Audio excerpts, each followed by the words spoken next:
things. I mean, there are a lot of red flags. This was not a very good young man. Should somebody who goes in to buy that much ammunition get extra scrutiny? Well, I think it depends. You know, everybody wants to be so politically correct, and they want to, you know, do what's right, and they're afraid to do anything. And words that are killing us, political correctness. But unfortunately, it wasn't followed up. When you talk about political correctness, should a Muslim buying ammunition get extra scrutiny? I don't know about that. I think right now we have some pretty big problems, and they're problems coming out of radical Islamic, the radical Islamic groups.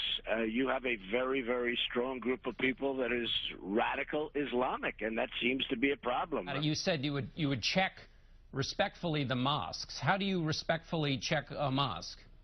Well, you do as they used to do in New York prior to this mayor dismantling. By the way, if you go to France right now, they're doing it in France. In fact, in some instances, they're closing down mosques.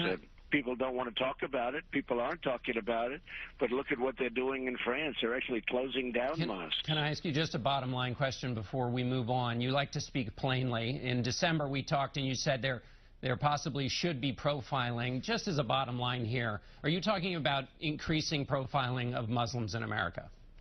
Well, I think profiling is something that we're going to have to start thinking about as a country, and other countries do it. And you look at Israel and you look at others, and they do it, and they do it successfully. And, I hate the concept of profiling, but we have to start using common sense, and we have to use, our heads.